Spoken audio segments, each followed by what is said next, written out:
ሰውም ማመን ደክሞኛል፣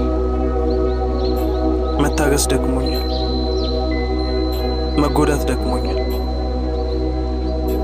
ሁሉም ነገር ከአቅሜ በላይ ሆኖ ድክም ብሎኛል። እስቲ ደግሞ ብቻዬን ሆኜ ራሴን ልወቀው። እኔ ማን ነኝ?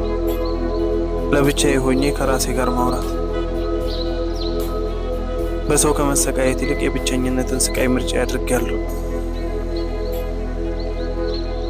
የእያንዳንዱ ሰው ህሊና ለባለቤቱ ዳኛ ነው። የሰው ልጅ ለመጥፎ ንግግሩ ወይም ለዋሸው ውሸት የእድሜ ልክ እስረኛ ነው። ሰው ምንም ያክል ክፉ ቢሆን ከህሊና ጸጸት ሊያመልጥ አይችልም። ግን ደግሞ ምንም ያክል ቢዋሽም እኔ የተበደልኩት እያለሁ የበደለኝን ሰው እንዴት ልክ ነህ እለዋለሁ? የበደለኝ የገፋኝ የጣለኝ ሰው ልክ ነኝ ብሎ ካሰበ እኔ ለምን ራሴን እወቅሳለሁ?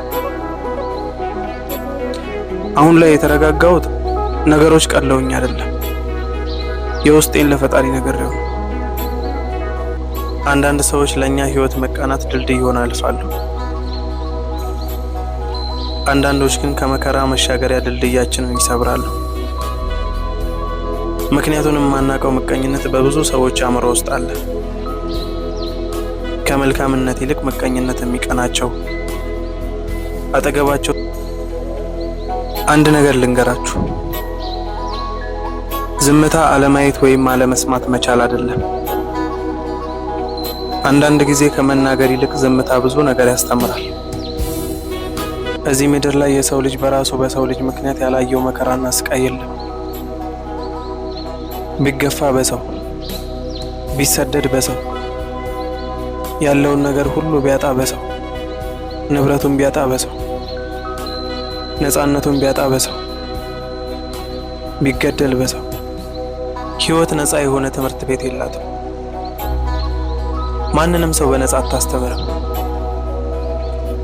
ብዙዎቻችን ዛሬ ላይ ለመድረስ ለማለፍ የሚከብዱ ትላንቶችን አልፈናል። ዛሬ ላይ ለመድረስ መተው የሌለብንን ሁሉ ትተናል። ዛሬ ላይ ለመድረስ ነጋችንን አንዳንዴ እኛ ያለንበት ከባድ ስሜት ሌላው ጋር ተራ ነው። ሁሉም ሰው የራሱን ሳይሆን የሰውን ነው አቅልሎ ማየት የሚፈልገው።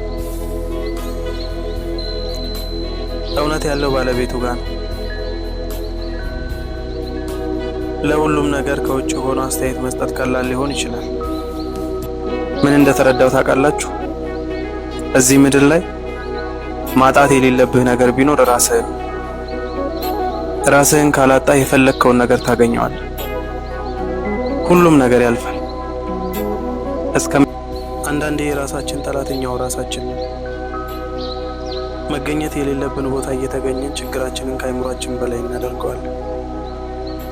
እንደማይሆን እያወቅን መተው እየቻለን ባለመተዋችን በህመም ላይ ሌላ ህመም፣ በበደል ላይ ሌላ በደል እንጨምራለን። ልጄ እንደ ሰው ሳላዘን ቀርቼ አይደለም፣ ህመሜን የሚረዳኝ ስላጣው ነው። ነገሮች ከአቅሜ በላይ ሲሆኑብኝ ከእናንተ ጋር ለመመሳሰል ስል ነው የምስቀው። በሳቄ ውስጥ ሀዘኔን መደበቅ ስለምፈልገው። ብዙ ጊዜ ያዘንኩባቸውና ያለቀስኩባቸውን ነገሮች በሳቄ ውስጥ ሸፋፈኛቸው ማለፍ ስለምፈልግ